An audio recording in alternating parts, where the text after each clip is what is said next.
তপনদাকে আমি অনেক আগে থেকেই চিনি। তপন ভাই আমার অনেক মানে আশির সময়ের পর থেকেই ওর সঙ্গে আমার যোগাযোগ হয় এবং আমার হাতে আংটিগুলো দেখছেন, তার মধ্যে কয়েকটা উদ্যোগ আছে। তা ওই আর কি, যেটুকু বিশ্বাস হয় তপন যে কাজগুলো করে আমার মনে হয় সেগুলোর মধ্যে কিছু কিছু বিশ্বাসযোগ্য কাজ হয়, যার জন্য আমার মানে ভালো লাগে ওকে। আর আজকে আমি তপনকে দেখবো কিনা ভাবিনি, প্রথমে আমাকে কিছু বলা হয়নি। আমি শুনলাম যে তপনই নাকি প্রথম এই প্রজেক্টটা উদ্যোগ নিয়ে এটা করছে, আর যেটার মেন মোটো হচ্ছে গিয়ে ওই গরিব দুঃখীদের ওয়েলফেয়ারের জন্য, পাশে দাঁড়ানো জন্য। তা আমি সবসময় যে কোনো এরকম ধরনের কাজের সময় আমি সবসময় আমাদের পাশে আসি। তখনকে আমি সাধুবাদ জানাবো যে এরকম অনেক কাজে উদ্যোগ নিয়েছে। আর শুধু তন্ত্রমন্ত্র করলেই হবে না, আর যারা আছেন তাদেরকেও আমি বলি আপনারা গরিব দুঃখীদের জন্য কিছু ভাবুন, তাদের জন্য কিছু করুন, যেরকম তখন করছে। সুতরাং এটা একটা শেখবার ব্যাপার।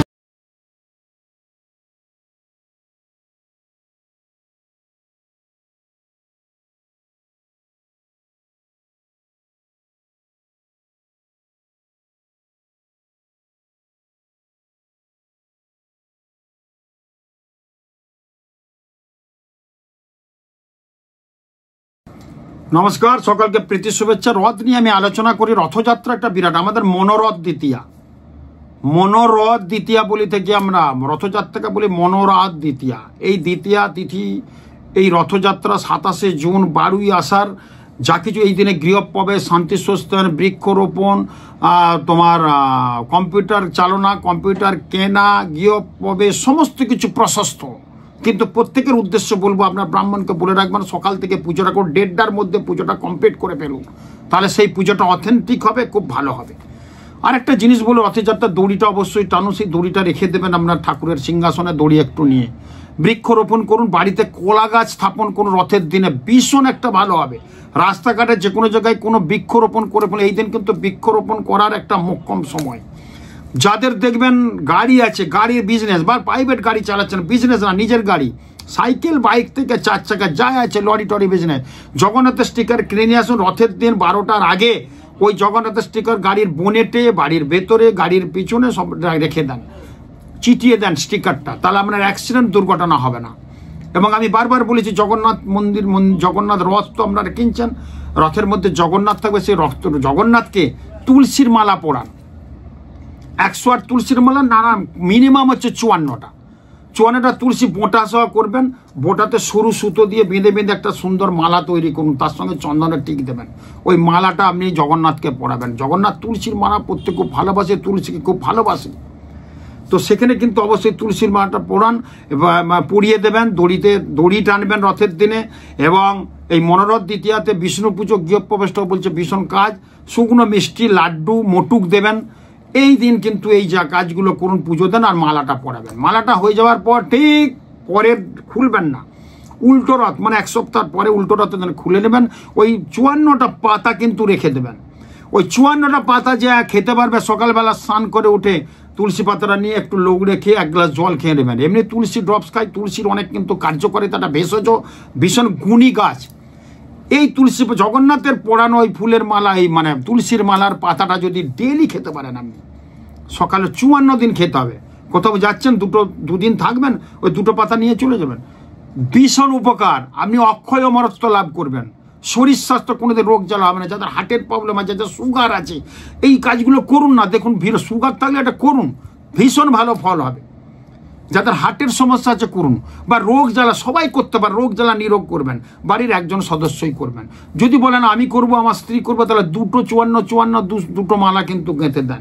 একটা মালার সমস্ত তুলসী ছাড়িয়ে একটা করে খাবেন প্রতিদিন, কৌটোতে ঠাকুরের আশাটা দেন, রেখে দেন, বা কোনো আলমারিতে রেখে দেন। সকালে উঠবেন, ব্রাশ করে তুলসীটা একটা তুলসী পাতা নিয়ে খেয়ে জল খান, ভীষণ ভালো হবে। আরেকটা গুরুত্বপূর্ণ কথা বলবো, এই দিন আমরা অনেক স্টোন পড়ে আছি। দেখুন এই স্টোনের ভিতরে কিন্তু, এই যে খুলছেন, এই স্টোনের ভিতরে কিন্তু অনেক ময়লা জমে আছে। আমরা ময়লাগুলো কিন্তু পরিষ্কার করি। এই হাত দিয়ে মাংস খাচ্ছি, ডাল খাচ্ছি, সবজি খাচ্ছি, ভাত খাচ্ছি, সৌগড়ি এটো সব। প্রত্যেকের উদ্দেশ্যে বলবো, অন্তত খাওয়ার পর ভালো করে হাত দিয়ে আংটিগুলো একটু পরিষ্কার করবেন। সেটা আমরা করি না, যার ফলে দেখেন এখন অনুষ্ঠানটা যারা দেখছেন, দেখুন আপনি খুলুন আংটিটা, আপনি খুলছেন, সাদা জামা পরে নীল এখন খুলছেন, দেখুন অনেকে খুলছেন, দেখছেন, খুলছেন। এখন আমার অনুষ্ঠানটা যারা দেখছেন কিন্তু খুলেছেন, 2-4 জন হলো আমার অনুষ্ঠান তো বহু দেখে, 1 ঘন্টায় 2000 লোক দেখে ফেলে। অন্তত 10টা লোক খুলে দেখছেন কিন্তু আংটিটা এরকম। দেখুন ভেতরের ময়লা কত, দেখুন এই ময়লাগুলো। পাথর হচ্ছে আমাদের একটা কসমিক গ্র্যাভিটিক রে, সূর্যের রেতে কসমিক গ্র্যাভিটি রেটা কি আমাদের শরীরে কাজ করে। এখানে মঙ্গল আছে, প্রবালের উপরে সূর্যের রেটা পড়ছে, এই রেটা আস্তে আস্তে আস্তে গিয়ে গিয়ে এখানে মঙ্গলের স্থান, মঙ্গলের জায়গায় ওখানে গাইড করছি, ওখানে মঙ্গলকে চার্জ করছি, যার ফলে মঙ্গল কোনো খারাপ হলে মঙ্গলের যে অশুভ কাজগুলো হবে না, এই জন্য প্রবাল। এটা একটা সায়েন্টিফিক কিন্তু ব্যাপার। এই কসমিক গ্র্যাভিটিক রেকে ঠিক রাখার জন্য আপনাদের প্রবালকে পরিষ্কার রাখতে হবে। কি করে রেটা যাবে যদি প্রবালের ভেতরে অনেক ময়লা, কালো কালো ময়লা, নোংরা, ঝোল, মাংসের ঝোলের তেল এইসব হচ্ছে। এগুলো মাঝে মাঝে বিশেষ করে বলবো রথযাত্রার দিনে পরিষ্কার করার কিন্তু ভীষণ একটা যোগ। আমরা যার জন্য অনেকের স্টোন অনেক আছে, অনেকের 2-3টে আছে, যার পোগরাজ আছে, এই আঙুলে পরে আছে যেমন পোগরাজ, যাদের পিক পরে গেছে, আপনি আগের দিন, রথের আগের দিন, অর্থাৎ 27 তারিখে রথ, 26 তারিখে রাত্রে পাথরের বাটিতে ওই আংটি, সমস্ত আংটি খুলে রাখুন, তার সঙ্গে কর্পূর, জল এবং হলুদ গুঁড়ো দিয়ে দেন, যদি সম্ভব হয় একটু সার্পও দিয়ে দেন ওর মধ্যে, একবারে নতুন সার্প দেবেন, ইউজ করা না, দিলে ওটা ভিজানো হলো পাথরের বাটিতে। পাথরের বাটি যদি রাখবেন না, স্টোন খুব সেন্সিটিভ, একটা কাঠের পাত্রের মধ্যে রাখবেন, একটা কাঠের কোনো পাত্র, তার মধ্যে পাথরের বাটিটা রাখবেন, রেখেও রাত্রে রেখে দেন। রাত্রে যখন কাজ থেকে ফিরবেন, রাত্রেবেলা ঠিক খাওয়ার আগে ওটা ভিজিয়ে ঠাকুরের আসনে রেখে দেন পাথর বাটিতে। পাথর বাটি যদি না থেকে কাঁসার বাটিতেও রাখতে পারেন, কিন্তু পাথর বাটিতে কিন্তু খুব অথেন্টিক, স্টোনের জাগ্রতরিষ্টটা খুব ভালো হয়। ওই স্টোন কিন্তু ভিজিয়ে রাখলেন। বাজার থেকে একটা নতুন কম দামি ব্রাশ কিনে এনে, দাঁত মাজার ব্রাশ, এই ব্রাশটা কিন্তু ইউজ চলবে না, ওটা ওই ঠাকুরের ওখানেই রেখে দেবেন, পরে যখন আবার ওয়াশ করবেন তখন ওইটা কাজে লাগাবেন। নতুন ব্রাশ একটা কম দামে কিনে নিয়ে আসবেন। পরের দিন 27 তারিখে রথের দিন সকালবেলা স্নান টান করে আপনি পরিষ্কার একটু দুধ, কাঁচা দুধ হলে ভালো হয়, যদি পান কোথাও কাঁচা দুধ, তার সঙ্গে গঙ্গা জল তো আছেই, এনে রাখুন। এখন মাদার ডেয়ারির দুধ চলছে, যদি না হয়, যদি গরুর দুধ কাঁচা পান সেটা সবচেয়ে অথেন্টিক, না পেলে এমনি দুধ নেবেন, নিয়ে সকালবেলা রথের দিনে স্নান টান করে, যদি অফিস টফিস থাকে কোনো ব্যাপার নেই, সকালবেলা স্নান টান করে ওটা পরিষ্কার করে একটা ভালো জল দিয়ে, ব্রাশ দিয়ে সমস্ত আংটিকে সুন্দর করে পরিষ্কার করবেন। যার পোগরাজ আছে, যদি পারেন কুলত্ব কলাই আছে, দশকর্মা দোকানে পাওয়া যায়, সেই কলাইটা ভিজিয়ে ওই আংটিটা স্নান করাবেন ওই কলাইয়ের জল দিয়ে। যাদের হিরে আছে, কাঁটা নোটে পাওয়া যায়, লাল নোটে, তার একটু রস নিয়ে গিয়ে ওই দেবেন, হিরে স্ট্রং হবে অনেক। এগুলো কোন নীলা যাদের আছে, নীল অপরাজিতা ফুল আছে, তার নির্যাসটা 2 ফোঁটা রস অন্তত দেবেন ওই নীলার মধ্যে, পরিষ্কার করে ধুয়ে সুন্দর আবার একটা বাটিতে রেখে ওই নীলার রসটা দেবেন, নীল অপরাজিতার রসটা নীলাতে। আপনার যাদের গোমেদ আছে, একটু গোবর বা ঘুটে নিয়ে আসবেন, একটু জলে গুলে ওই গোবরের ইয়েটা দেবেন, ওই আংটির মধ্যে দিয়ে দেবেন। আংটি তো করা আছে আপনার, আংটির মধ্যে দিয়ে দেবেন। যাদের ক্যাটসা যায়, ত্রিফলার জল পাওয়া যায়, দশকর্মার দোকানে পাওয়া যায়, তারা কিন্তু আনুন, দিয়ে ওর মধ্যে কিন্তু দিন। পান্না হচ্ছে গরুর দুধ, পান্না যাদের আছে গরুর দুধ রাখুন, সেখানে কিন্তু শোধনের নিয়ম। প্রবাল হচ্ছে কর্পূর দেয়া জল, চুনি হচ্ছে লেবুর রস, পাতি লেবু বা এমনি লেবু যে খায়, লেবুর রস একটু দেবেন। আর মুক্ত বলছে জয়ন্তী পাতার রস দিয়ে শোধন করতে। এই শোধনের মন্ত্র কিন্তু অনেকে জানে না, শোধনের নিয়ম কিন্তু জানে না। তাহলে কি হলো, মুক্ত হচ্ছে জয়ন্তী পাতার রস একটু দেবেন যাদের মুক্ত আছে, অনেকে চুনি মুক্ত দুটোই আছে, তাহলে একটু লেবুর রস দেবেন। প্রবালের জন্য কর্পূর জল ইজি, কর্পূর আর জল দিয়ে ভিজিয়ে প্রবালটা চুবিয়ে রাখবেন। পান্না হচ্ছে গরুর দুধ দেবেন। পোগরাজ হচ্ছে কুলত্ব কলাইয়ের জল, হিরে হচ্ছে কাঁটা নোটের রস, নীলা হচ্ছে নীল অপরাজিতার রস, আর গোমেদ হচ্ছে গোবর জল দিতে হবে। ত্রিফলা ক্যাটসা হচ্ছে ত্রিফলা জল, ত্রিফলাকে 3টে ফলকে হতে কি বয়রা ওইটা ভিজিয়ে রেখে, ওই জলটা ভিজিয়ে রেখে যখন পরিষ্কার পরিচ্ছন্ন করলেন, ওই জল দিয়ে আবার স্নান করাবেন। তারপর গঙ্গা জলে স্নান করে মায়ের পায়ে ঠেকিয়ে, অনেক মন্ত্র আছে এটা পারবে, মায়ের পায়ে ঠেকিয়ে আপনার যার যেটা আংটি ছিল কিন্তু পরে নেবেন। কি অসাধারণ শোধন হবে দেখবেন।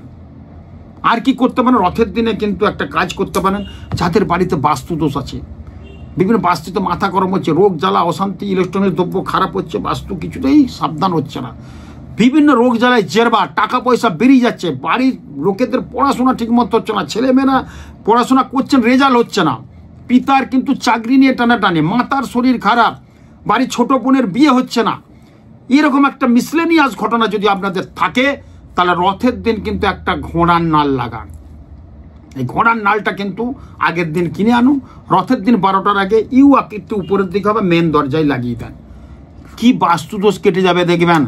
বাস্তুতে একটা 20-30-40 হাজার টাকা হোমযজ্ঞ করার যা কাজ, এই ঘোড়ার নল কিন্তু আপনারা মেন দরজায় লাগান, দেখবেন অনেক ভালো হবে, অনেক আপনারা কিন্তু ভালো ফল করতে পারবেন। এই মনোরথ দ্বিতীয়া তিথিতে আপনার মনকে শান্ত রাখার জন্য জগন্নাথ দেবের আশীর্বাদ পেতে যে কাজগুলো বললাম এগুলো কিন্তু করুন, খুব ভালো হবে। আর তুলসীটার ওটা মানে অপরূপ একটা কাজ, তুলসীর মালাটা পরিয়ে এবং ধারণ করুন এবং তারপর কিন্তু ভীষণ ভালো হবে। এবং একটু কর্পূর নেবেন, প্রত্যেকের উদ্দেশ্যে বলবো, ওটা কর্পূর নিয়ে চোখের এই দুপাতা আছে, চোখের এই দুপাতে একটু কর্পূর ঘষবেন, নাকের ডগা একটু কর্পূর ঘষবেন। কোনো চোখের ইএনটির সমস্যা, কোনো রোগ জ্বালা হবে না। রথের দিনে করতে বলছি, ভীষণ ভালো হবে। যেসব ছেলে মেয়েদের প্রচুর পড়াশোনায় ডিস্টার্ব, পড়াশোনায় যাদের ডিস্টার্ব, পড়াশোনা ঠিকমতো হচ্ছে না, এই রথের দিনে সন্ধ্যাবেলা একটা হলুদ কাপড়ে একটা মুক্তো কিনে আনবেন। সব দোকানে দোকানে মুক্তো পাওয়া যায়, মানে স্টোনের দোকানে একটা মুক্তো অল্প দামে কিনলেই হবে, কোনো অসুবিধা। মুক্তোটাকে একটা হলুদ কাপড়ে একবার গিঁট দিয়ে বেঁধে দেবেন, দিয়ে ছাদে বা কোনো বাড়ির, যে আপনার যদি অ্যাডভাস্টারের ঘর হয় তাহলে ও ছাদে রাখবেন, কাউকে বলবেন না। যদি আপনার ছাদ হয় ছাদের মধ্যে রাখবেন। ফ্ল্যাট হলে আপনার হয়তো দোতলা ফ্ল্যাট, 5তলা ফ্ল্যাটটার 5তলা, ছাদে উঠেছেন কোনো একটা জায়গায়, কোনো জায়গায় টাঙিয়ে দেবেন ওইটা হলুদ কাপড়ে মুক্তোটা বেঁধে। পরের দিন সকালে বাসি মুখে ওটা নিয়ে আসবেন, নিয়ে এসে মুক্তো ধোয়া জলটা ডেলি খাবেন। যাদের পড়াশোনা হচ্ছে না, রথের দিন রাতে করুন, পরের দিন সকালে নিয়ে আসুন, ওই মুক্তো দেওয়া জলটা ভিজিয়ে খাবেন, ভিজিয়ে রাখবেন, রাতে খেয়ে নেবেন, বা রাতে ভিজিয়ে রাখুন, সকালে খান, প্রতিদিন খেয়ে যান। পড়াশোনার মনের বেশটা দেখবেন, মুক্তো ধারণ করতে হবে না। একটা অসাধারণ ভালো টটকা বললাম, এটা করলে কিন্তু ভালো হবে। এটা রথের দিনে এই স্টোন শোধন, আংটি শোধন এগুলো করুন, খুব ভালো হবে। এগুলো করলে ঘোড়ার নালটা লাগান। যদি ঘোড়া না, আমার আগ্রা থেকে আসে, আমার একটা শোরুম আছে আপনারা জানেন, 51B Rashbehari Avenue, Kalighat metro 5 নম্বর গেট থেকে একটু এসেই বাঁ দিকেই দেখবেন মঙ্গল রত্ন, 51B Rashbehari Avenue, 51B Rashbehari Avenue. ওখানে কিন্তু অথেন্টিক পাওয়া যায় ঘোড়ার নাল। এবং সেই আগ্রা থেকে আসে, আগ্রা তো ঘোড়া বেশি চলে, তো তাজমহলের ওখান থেকে আমার এক লোক দিয়ে যায়, অথেন্টিক জিনিস একদম। ওখান থেকে কালেকশন করতে পারে। আর মুক্তোর কথা বলে, মুক্তো ওখান থেকে কম দামে পাওয়া যায়, নিয়ে নেবেন একটা মুক্তো, ভীষণ ভালো ফল পাবেন। এই কাজগুলো করুন। বা কোথাও নাল কিনেও নিতে পারেন, যেখানে খুশি, ওখানে আমার অথেন্টিক পাওয়া যায়। যদি কাছাকাছি থাকে ওখানে যে নান, খুব ভালো হবে এবং খুব স্বল্প মূল্যে ভালো জিনিসটা পাবেন। এটা আমি গ্যারান্টি দিতে পারি, তপন শাস্ত্রীর এটা কথা। ভালো জিনিসটা পাবেন, অরিজিনাল ঘোড়ার নালটা পাবেন, মুক্তটাও অরিজিনাল পাবেন, কিন্তু খুব কম দামে এগুলো দিই আমরা মানুষের উপকারের জন্য। আপনারা আসুন, ওখান থেকে নিতে পারেন, খুব ভালো হয়। বা আমার কথাতে নিতে হবে, ওখানে না। হয়তো আপনারা ভাবেন তপন শাস্ত্রী দোকানে, আমার দোকান ভালো, মায়ের ইচ্ছা, আমার আশীর্বাদ আছে, তার আমার ভালোই চলছে। একটা ঘোড়ার নাল বিক্রি করার জন্য আপনাকে অ্যাডভার্টাইজ করতে হবে না, বা আমার প্রমোশন করতে হবে না। আমি কিন্তু একটা ঘোড়ার নাল নিতে বলছি, আর কিছু বলিনি। হিরে নিতে বলছি না, আর বিশাল পান্না নিতে বলছি না। ঘোড়ার নাল মুক্তটা নিতে পারেন ওখান থেকে, ভালো জায়গা থেকে আমি এনে রেখেছি। কাজ না হলে তো আমাকে ভুগতে হবে, বলে তোমরা সাথে করলাম, হলো না কাজ। সেই জন্য আমার এখানে অথেন্টিক জিনিস আছে, আপনারা ওখান থেকে নিয়ে কালেকশন করতে পারেন। বা কোনো অথেন্টিক জায়গা যদি থাকে, সেখান থেকে অথেন্টিক জিনিস যদি পাওয়া যায়, তাহলে সেখান থেকে করতে পারেন কাজটা। ভীষণ একটা ভালো যোগ, কিন্তু ভীষণ ভালো হবে। এই কাজগুলো রথের দিনে করুন, একটা অসাধারণ ভালো ফল পাবেন। খুব ভালো থাকুন। নমস্কার। আমি চলে যাচ্ছি শুধু কামাখ্যা ধামে আমার পুজো পাঠ চলবে। আগামী এই 26, 27, 28 3 দিনই যজ্ঞ আছে। 25 তারিখে আমি চলে যাচ্ছি, ওখানে যজ্ঞ পুজো পাঠের মধ্যে থাকবো। কামাখ্যার পুজো নেওয়া চলছে। যদি পুজো দিতে চান, আপনারা চেম্বারে এসে পুজো দেন। পুজোর শেষে আমরা প্রসাদ, রক্তবাস্ত্র, নির্মাল্য, কাম সিন্দুর, অক্ষয় নেওয়া, লক্ষ্মী করি, বিশাল কাজের সবাই পাবেন। এগুলো আমি সব দিই যারা পুজো দেবেন। আর ওখানে একটা সর্বরক্ষা কবচ বলে কবচ বানানো হচ্ছে, যে কবচটা ধারণের সর্বদিকে রক্ষা করবে। স্বল্প মূল্যে করা হচ্ছে, কতিপয় কয়েকজনের জন্য। আপনারা ওটা ফটো 1 কপি দেবেন, যার বানাবেন, নাম গোত্র দিয়ে চেম্বারে দিয়ে যাবেন। জুলাইয়ের ফার্স্ট উইকে সমস্ত লক্ষ্মী করি, সমস্ত জল আর নির্মাল্য যা যে দেওয়ার সব দেবো। তা বাদেও যারা সর্বরক্ষা বানাও, তাদের স্পেশাল একটা রুদ্রাক্ষ আমার তরফ থেকে স্পেশাল আর একটা দুষ্প্রাপ্য জিনিস আপনাদের দেবো, যেটার অনেক মূল্য, যার ধারণে আপনাদের ভালো। এটা আমি ভালোবেসে দেবো আপনাদের। আমি ওখান থেকে নিয়ে আসবো, কামাখ্যা ধাম থেকে। খুব ভালো থাকুন, আপনাদের ভালো হোক এই কামনা করি। নমস্কার।